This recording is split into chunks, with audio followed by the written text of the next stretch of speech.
So we're going to be talking about septo optic dysplasia, and what it sounds like. It's dysplastic. It wasn't formed properly, and the optic nerve didn't form properly. So that's usually optic nerve hypoplasia.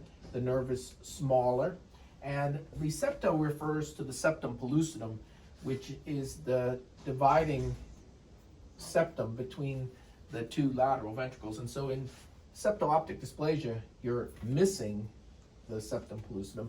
And it's a little bit misleading because you actually don't need your septum pellucidum. The thing we're worried about in septo-optic dysplasia is the hypothalamic pituitary axis, and of course the chiasm and the optic nerve and the stalk and the pituitary are down here. So any kind of midline abnormality is what we're looking for in a patient who has optic nerve hypoplasia. And it's quite a large spectrum. So there are patients who have unilateral or bilateral optic nerve hypoplasia of totally normal acuity and a normal visual field. They just have a small optic nerve.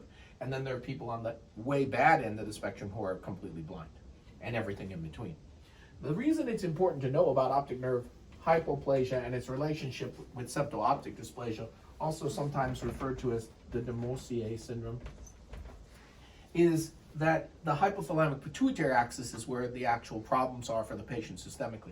And that means we can have growth hormone abnormalities and short stature, developmental delay. We can have abnormalities in puberty and the sex hormones. So we're really worried about panhypopituitarism and hypothalamic pituitary axis endocrine abnormalities in patients who have optic nerve hypoplasia. And we can see that radiographically sometimes because the stalk is either interrupted and the pituitary, which normally has a posterior pituitary bright spot, the bright spot might be ectopic and high up here, or displaced somehow, or absent. So we're going to be looking at the structural anatomy of the optic chiasm, the stalk, and the pituitary gland. We're going to pay attention to the presence or absence of the pituitary bright spot and its location, whether it's in the normal place, in the pituitary, or in an ectopic location. The septum pellucidum is a radiographic marker, but really has no functional significance.